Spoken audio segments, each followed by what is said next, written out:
Hi and welcome to Reddit Confessions. Buckle up, because what I'm about to share still makes my stomach twist. If you've ever believed your life was perfectly ordinary, think again. Because I used to think mine was too. It all started with a calendar reminder. A calendar reminder. It popped up on my phone at 7 p.m. sharp, like it did every Wednesday. Pick up dry cleaning, Darlene's work event. The message had been set months ago. Back then, I used to set little alerts to help us both stay on track. I even color-coded them.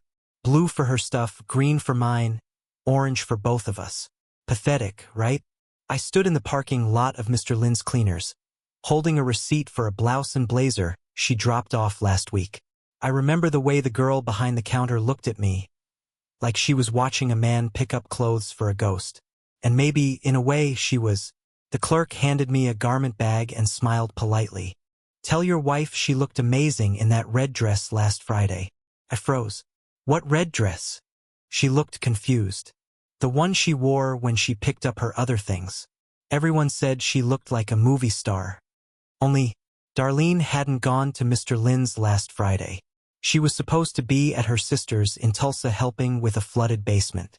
At least that's what she told me. That's what she insisted. That's what I believed. Because I'm Leonard.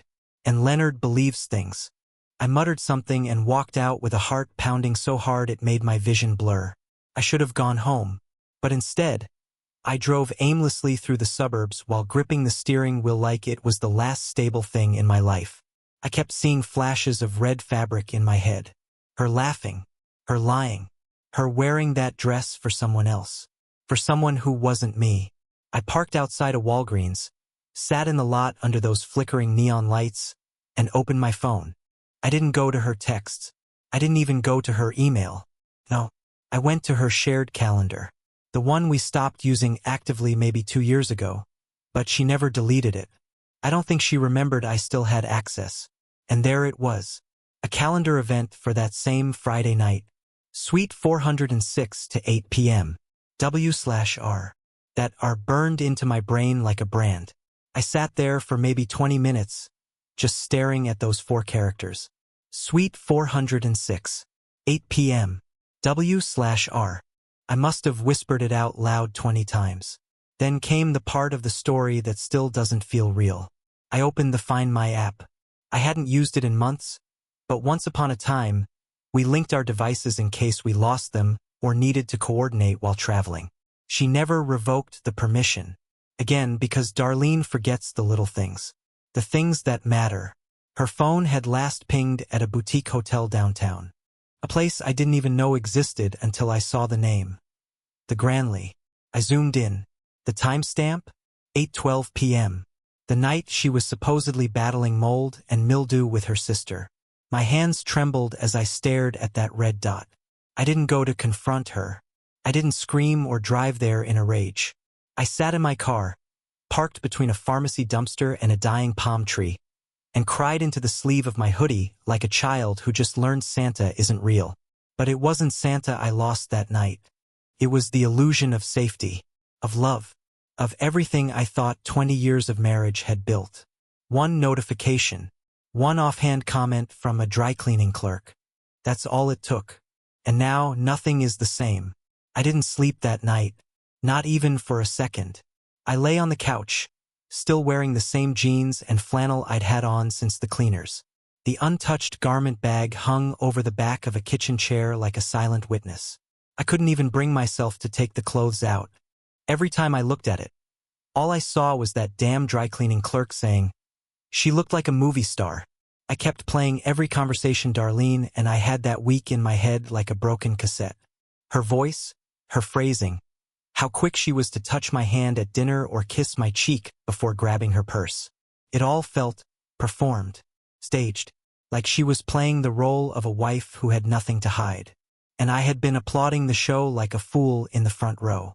At 5:11 a.m., after hours of circling my thoughts like a buzzard, I opened our shared laptop. It was technically hers, but I was the one who updated the antivirus software and kept the desktop tidy. Darlene never changed her passwords. She always said, "If we don't have trust, what do we have?" Ironic now. Painfully ironic. I didn't go for the browser history first. I went for her cloud storage. There was a folder named Taxes 2021. Innocent enough, right? But inside was a file, PDF, no title, just a string of random numbers. I opened it. It was a hotel receipt. The Granley. 2 nights. Champagne package. In-room couples massage. The signature at the bottom wasn't hers. It was his. Hastings. Suddenly that W/R from her calendar wasn't just a cryptic note. It was confirmation. A name. But it didn't stop there. There was a second folder buried deeper. Titled Work Stuff. But inside were pictures. Blurry at first, then clearer. Hotel room selfies. Her with someone else. A man I didn't recognize. Wearing a white button-down with the sleeves rolled up. Holding a wine glass and smirking like he'd just won a prize he didn't deserve. She looked happy. Radiant. Younger. More alive than I'd seen her in years. That was the dagger. It wasn't just that she was cheating. It was that she had found a version of herself that I hadn't seen in over a decade. And it was with someone else. I closed the laptop and just sat. No yelling. No smashing plates. No dramatic breakdown. Just silence. The kind of silence that feels like a scream no one can hear. By noon, I was still sitting in the same spot when my phone buzzed. It was a text from Darlene. Made it to Tulsa. Might stay an extra night if Julie needs more help. Love you. I stared at it. That heart emoji? I almost laughed. Like she was checking a box. Like she was playing good wife, while sleeping in a hotel bed that I helped pay for. I didn't respond. Instead, I called Julie, her sister. I hadn't spoken to her in a while, and she sounded surprised. Leonard? Everything okay? I played dumb. Told her Darlene had said she was helping with the basement. There was a pause. Then, Leonard, I haven't seen her in months. My heart didn't just sink. Collapsed. That was the moment something inside me shifted. Not into anger, not yet. But into something colder. Numb. Mechanical. I wasn't even heartbroken in that moment. I was calculating. I told Julie thanks and hung up. I didn't tell her what I knew. I didn't tell anyone. Instead, I printed the hotel receipt. The photos. The calendar screenshots. I put them in an envelope and slid it into the glove compartment of my truck like a detective gathering evidence. I didn't know what I was going to do yet. I wasn't ready to confront her. But I knew I wasn't going to let this rot in silence. I wasn't going to let her come home, hug me with those arms, kiss me with that mouth, and pretend like nothing had changed. Because everything had changed. My reality had been rewritten in a single night by a notification and a hotel room number. And I hadn't even scratched the surface of how far the lies went. Darlene came home Sunday evening like nothing had happened. I watched her pull into the driveway through the slit in the living room blinds, my heart thudding like a muffled drum behind my ribs. She got out of the car wearing her errand smile, the same one she used when chatting with neighbors or asking the grocery clerk to double-bag her produce. She was humming, actually humming, like the last 3 days hadn't meant anything more than visiting a sister she never even saw. I didn't move. I just sat there, frozen in my recliner, palms sweaty, eyes dry. She opened the door, kicked off her boots like always, and called out, "Hey babe, you won't believe the shape that basement's in. I think the whole foundation's toast." I stared at her for a full 10 seconds before managing a nod. Not a word, just a nod. She didn't seem to notice. Or maybe she did and just didn't care. She unpacked one bag in the laundry room, humming that same off-key melody. I watched from the hallway as she loaded her clothes straight into the washer. That's when I saw something that confirmed the last sliver of doubt had to die. The tag of a silky red dress sticking out from under a bundle of jeans and socks. The same one the dry cleaning girl mentioned. Not a basement outfit. Not remotely. She looked over her shoulder and smiled. "You okay? You're quiet." I lied. "Didn't sleep great. Headache." "Poor thing." She walked up and kissed my forehead. Gentle, practiced, deliberate. A gesture that meant nothing now. "Why don't you go lie down? I'll make dinner." I did lie down. But I didn't rest. I stared at the ceiling until it started to feel like it was breathing with me. And I thought, and thought. That night, I waited for her to fall asleep before slipping out of bed and into the office. I pulled the envelope of printed evidence from the glove compartment and stared at it for what felt like hours. I knew it wasn't enough. I didn't just want proof. I needed understanding. The kind of truth that hits like a truck and leaves you no room for fantasy. So I made a decision. I would follow her. I didn't tell her about the union rep meeting my boss helped me fake for Wednesday.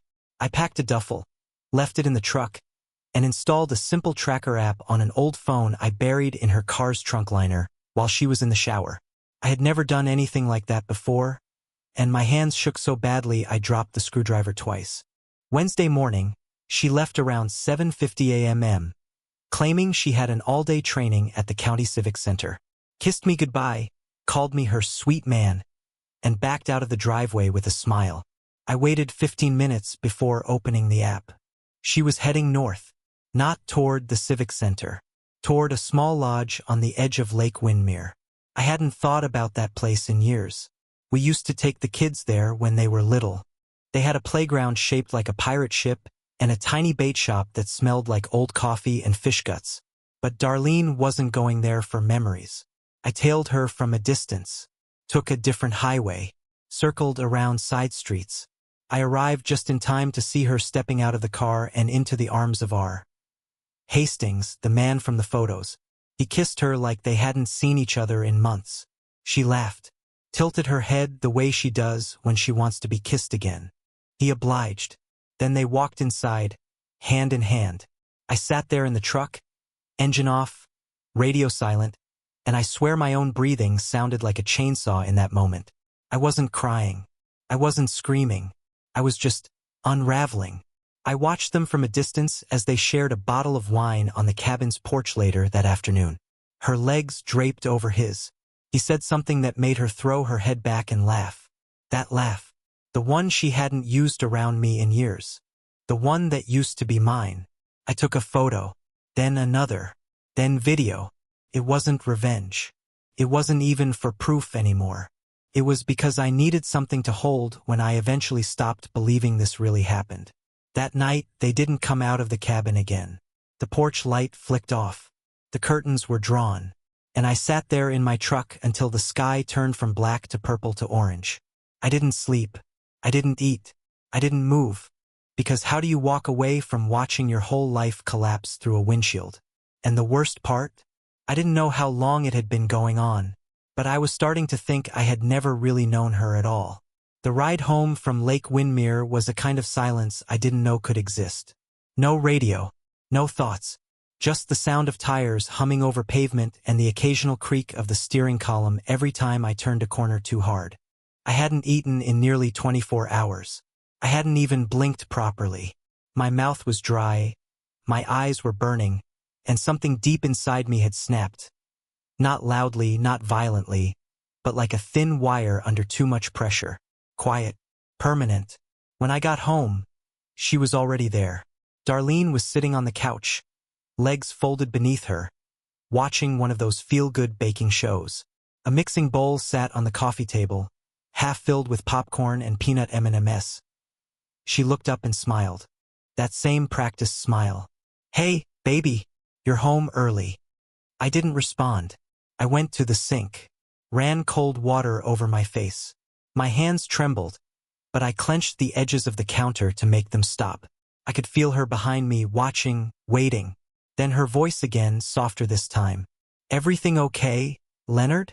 I turned, slowly, looked her dead in the eyes. "You went to Tulsa last weekend, right?" She blinked once, just once, but it told me everything. Her lips parted for a split second before she forced another smile and nodded. "Yeah. Why? You saw Julie?" She shifted slightly. "Of course. We spent the whole..." I called her. Silence. And then the most astonishing thing happened. She didn't break down. She didn't scream. She didn't even deny it. She just sat up a little straighter, like someone preparing for a deposition. Her voice stayed calm. "You went through my things?" I laughed. It wasn't a happy laugh. It was the kind of sound that escapes when something inside dies and all that's left is the echo. That's what you're worried about? That I looked? You invaded my privacy. That was it. That was the moment I knew this marriage was beyond repair. Not because she cheated, not even because she lied, but because she'd stopped seeing me as someone worth being honest with. I had become an inconvenience to her fantasy. I walked into the bedroom and locked the door. She didn't follow. The next morning, I made coffee for one, packed a small bag, just a few essentials. Socks, a toothbrush, the envelope of evidence, and the old photo of us on our honeymoon in Maine. The last time I truly believed we were happy. I didn't tell her where I was going. I didn't leave a note. I didn't take the car she expected. I took the old truck we'd left sitting under the carport. She never used it, never even glanced at it anymore. Still ran fine, just needed a little coaxing. Kind of like me. I drove 3 towns over to a rundown motel off Route 19. It had faded signage, creaky floors, and a room that smelled like lemon disinfectant and old regrets.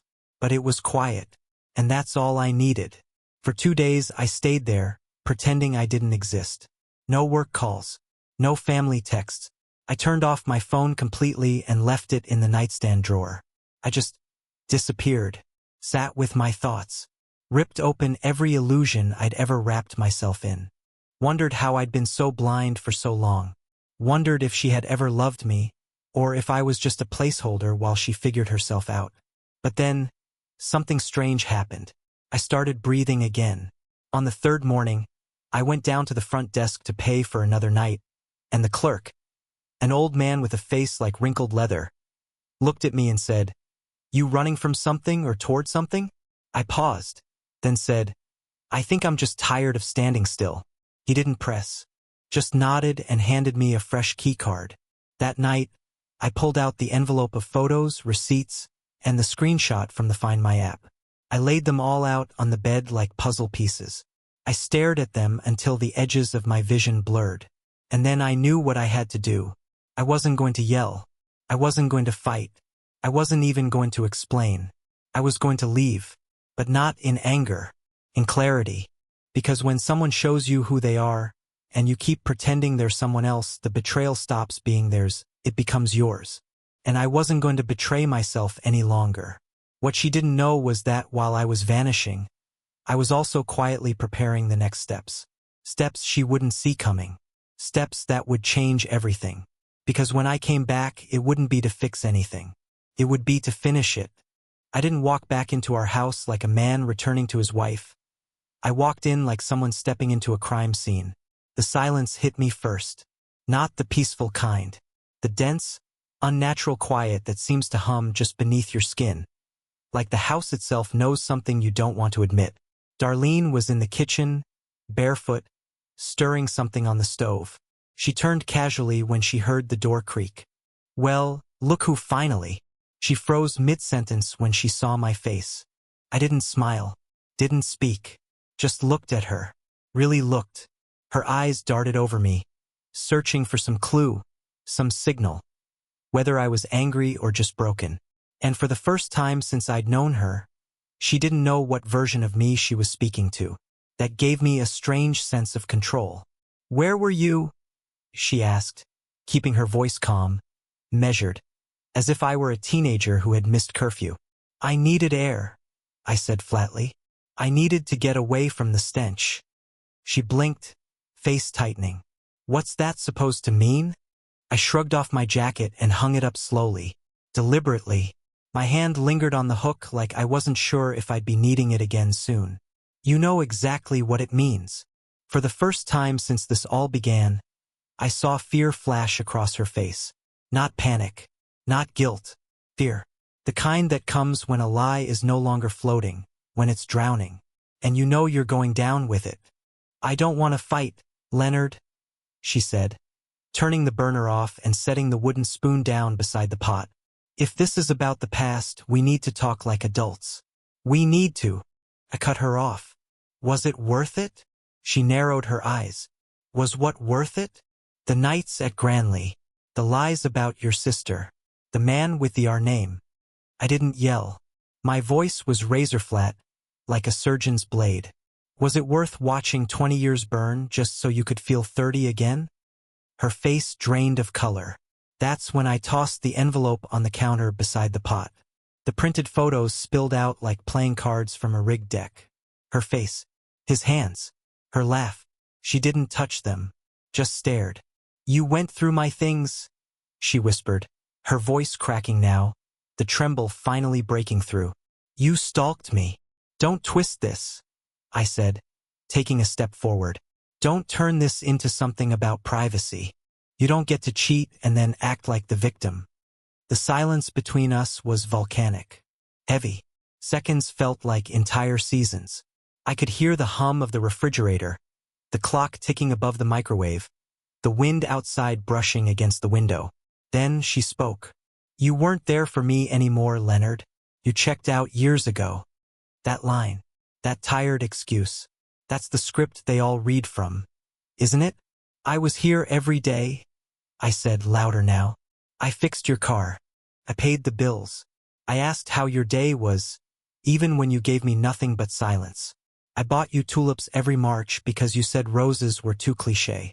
And I was here, waiting, while you were off sipping wine in hotel rooms pretending I didn't exist." She sat down at the kitchen table like her legs couldn't hold her weight anymore. Her hands trembled slightly as they rested in her lap. She didn't cry. Not yet. And I realized that maybe she couldn't. Maybe she'd dried up whatever emotion was left when she handed her heart to another man. "I didn't mean for it to go that far," she whispered. "It started as something small. Just talking. I didn't feel seen anymore. I didn't feel wanted." "And whose fault is that?" I asked, voice shaking now. "You never talked to me, Darlene. You buried your unhappiness and smiled through it like it was someone else's life you were living. And then one day you just exited stage left." She looked up at me. "You were fading, Leonard. Little by little. And I let you. That's on me." It was the first honest thing she'd said in weeks. And it still wasn't enough. I sat across from her, hands folded, no longer shaking. I had waited for this moment for days. For years, in some ways. Not because I wanted revenge, but because I wanted truth. "I've talked to a lawyer," I said finally. "I'm filing. I'm keeping the house. You can figure out the rest. I won't ruin you, Darlene, but I won't carry you anymore either." Her eyes welled, but she blinked the tears back. "And the kids? They're grown. They'll see the truth when they're ready." She covered her mouth with her hand and turned away, like my words physically hurt. I stood up, grabbing my keys from the bowl near the door. "You'll be hearing from my attorney this week," I said, pausing at the doorway. "If you ever wonder why this ended, look in the mirror. You won't see the woman I married. You'll see the woman who destroyed her own home with a smile on her face." And then I walked out. I didn't slam the door. I didn't look back, because I had already spent 20 years looking at the wrong things. And now, for the first time, I was ready to see clearly. 2 days after I walked out, I returned to the house. Not to stay, but to deliver something that had taken me the better part of those 48 hours to write. I didn't knock. I still had a key, but I didn't go inside. I left the envelope wedged between the screen door and the frame, just above the handle so she wouldn't miss it. It wasn't a threat. It wasn't some dramatic plea. It was a mirror. One I hoped would crack whatever illusion she'd been clinging to. The letter wasn't long, just raw, unfiltered, every sentence cut from the bone. I told her what it was like watching her lie to my face and still smile like nothing had changed.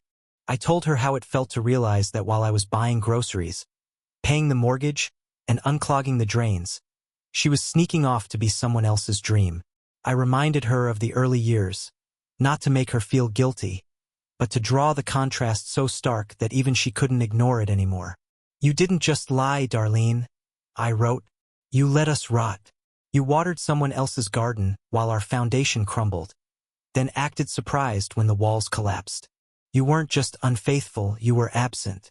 Emotionally, physically, spiritually. I was grieving the loss of our marriage long before you ever met him. The difference is I stayed. You didn't." I told her I had seen the hotel photos, the porch wine, the body language, The way her laugh changed. The way she leaned in like he was the sun and she was tired of living in the shade. I told her I would no longer compete with a fantasy version of herself that she had built in secret, dressed up in lies, and lit with candlelight in a cabin I never got to see. And at the bottom of the letter, I attached a copy of the divorce papers, not yet filed but ready to go. That same evening, I turned my phone back on for the first time in 3 days. 38 missed calls, 12 voicemails, 5 from Darlene, 7 from mutual friends, a few from unknown numbers I figured were relatives catching wind of what happened. I didn't listen to any of them. Not yet. I wasn't ready to hear her voice again, not knowing how many times it had been used to comfort someone else, while I lay in bed alone, wondering why she was so distant. I opened the Find My app again, not to track her, but out of reflex. Her phone hadn't left the house in over 24 hours. I wondered if she was frozen, unsure what to say, or if she was calculating again, rehearsing a new monologue, crafting a different narrative. But the next morning, I found out she'd finally cracked. It started with a text. Not from her. From Mitchell, our son.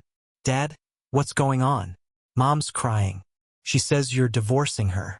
Is that true? I stared at it for a long time. My thumbs hovered over the keyboard, trembling.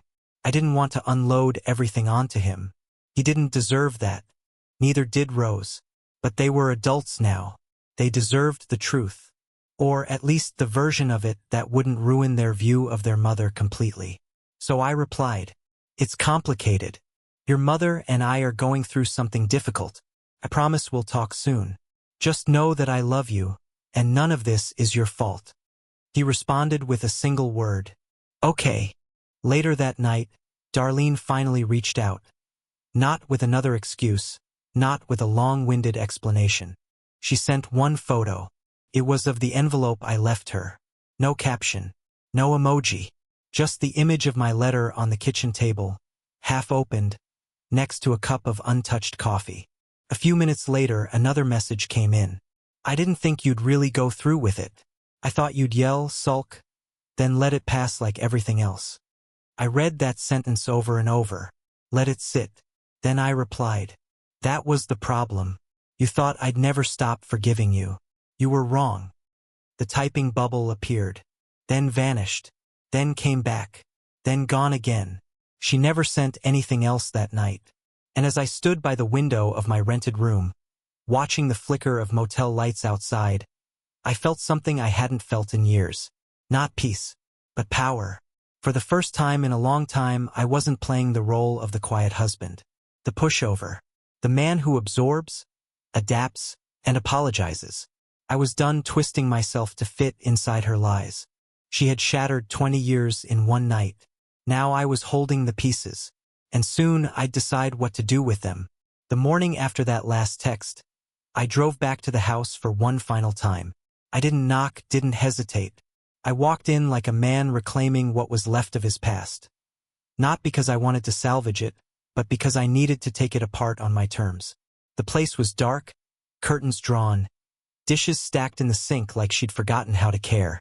It smelled faintly like the cinnamon candles she always burned when she was trying to cover something up. She was sitting at the dining table, slouched over a half-empty mug, wearing the oversized sweatshirt she used to steal from my side of the closet. Her face was pale, lips chapped, eyes rimmed red. Not from grief, I think, but from realizing I'd stopped orbiting her world. "I didn't expect you," she said without looking up. "I figured." I set a small cardboard box on the floor beside the couch. "I came for my things. Only what matters." She didn't argue. She didn't ask what was inside. Maybe she didn't want to know that after all these years, what I considered mine barely filled a box the size of a microwave. A few books, an old camera, my father's pocket knife, and a photograph of our kids from before things started cracking beneath the surface. As I walked back toward the door, she finally spoke again. "Leonard, are you really just going to walk away after all these years?" I turned to her, but this time I didn't see the woman I had built a life with. I saw the choices, the nights, the secrets. I saw the man with the wineglass and the porch lights. I saw the lies dressed as long weekends and work functions. I'm not walking away, I said. I already walked. You just didn't notice until the echo hit you. She flinched like I'd slapped her. I reached into my jacket and pulled out the last thing I'd ever give her. Something I spent the better part of a week preparing. A flash drive. Labeled plainly in sharp black marker.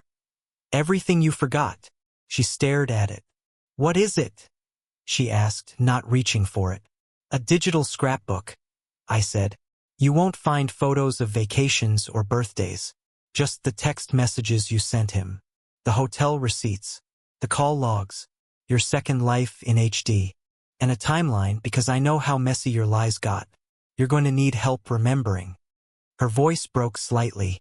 You did all that? I wanted to make sure you didn't rewrite history when the lawyers start asking questions.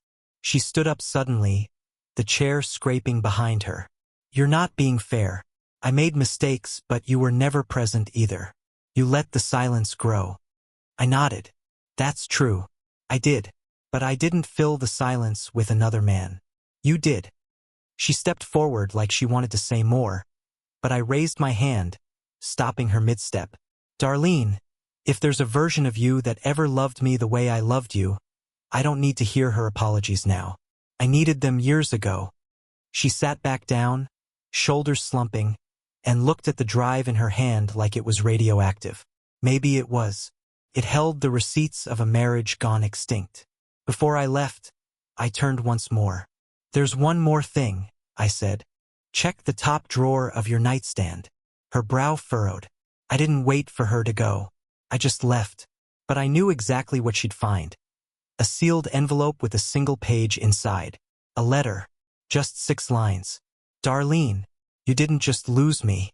You lost the version of me that fought for you when you didn't deserve it. You lost the man who would have carried the weight of your regrets if only you had asked. Now you'll have to carry them alone. I hope it was worth it. L. I never looked back. Not even as I pulled out of the driveway. Not even when I passed the cherry tree in the front yard. The same one we planted in our second year of marriage. The same one she wanted to chop down last fall because it was too much work now. I stayed in the motel a few more nights while waiting for the official filings. Then I moved into a small rental with peeling wallpaper and a leaky sink. But it had something our house hadn't had in years. Honesty. I slept through the night for the first time in a month. I even started cooking again. Real meals. Messy ones. Ones I didn't have to justify or apologize for. I stopped jumping when my phone buzzed. I stopped wondering who she was texting. And one evening, while watching the sunset from a plastic lawn chair, I realized something strange. I didn't miss her. Not really. What I missed was the version of her I thought still existed. The version that only lived in my memory. And I had finally laid him to rest. It's been 11 months since the divorce was finalized. I didn't attend the court hearing in person. I didn't need to. I let my lawyer handle the details while I stayed home. Sitting on the back porch of my new place, sipping lukewarm coffee, and watching the wind move through a row of untamed wildflowers I never bothered to mow down. There was something poetic about that, letting things grow where others might cut them. That day I didn't mourn. I didn't ache. I didn't even replay the past. I exhaled. And for the first time in 2 decades, I didn't feel like I was holding my breath anymore. My life didn't become a Hollywood movie after she left. I didn't get a 6-pack, meet some supermodel at a grocery store, or win the lottery. But I did find something better than any of that. I found peace. I started doing small things that used to bring me joy, things I had long forgotten in the rhythm of a marriage that had quietly erased pieces of me. Picked up my camera again. The old Canon that had sat in the back of a closet for years. I began going to local parks, farmers markets, even downtown on weekends, just snapping shots of people, strangers, life. Moments that didn't need captions or filters. I joined a book club. The irony wasn't lost on me. It's hosted by a retired woman named May who bakes banana bread and insists everyone have a second slice before we begin. The group is nothing fancy. Just 5 or 6 folks who love words and stories. But it's there that I realized how healing stories can be. Even the painful ones. One evening after a meeting, May said to me, "You've got quiet eyes, Leonard, but I can tell you've seen storms." I nodded. "Yeah," I said. But I learned how to walk through them, too. I kept my distance from Darlene. We only spoke when absolutely necessary, mostly about the kids or tax paperwork. Mitchell and Rose eventually learned the full truth. I didn't trash their mother. I didn't need to. I just told them what happened, as gently and honestly as I could. And they, bless them, didn't take sides. But they saw the difference in me. They saw the weight gone from my shoulders, the tension unwound from my voice. And one day, Rose came by, hugged me out of the blue, and said, "Dad, you look alive again." She was right. I was no longer the man who sat quietly while his life crumbled beneath him. I wasn't the husband waiting by the window, hoping a lie would magically become the truth. I wasn't the version of myself that shrank to keep someone else comfortable. I was whole. Alone, yes, but whole. And oddly enough, I started to feel grateful. Not for the betrayal, but for the lesson. For the brutal wake-up call that forced me to rebuild from the ground up. Sometimes, rock bottom isn't the end. It's the start of a better blueprint. So if you're watching this and you've been through something similar, if someone broke your trust, your heart, your sense of self, remember this: you can survive it. You can recover from it. And one day you'll wake up and realize you're not just surviving. You're living. Thank you for sticking through my story. It wasn't easy to tell, but maybe someone out there needed to hear it. Now it's your turn. Tell me in the comments. What was your turning point? What moment made you finally choose yourself again? This is Reddit Confessions. Thanks for watching. Don't forget to like, share, and subscribe if you found something in this story that hit home. We'll be here with more stories that matter.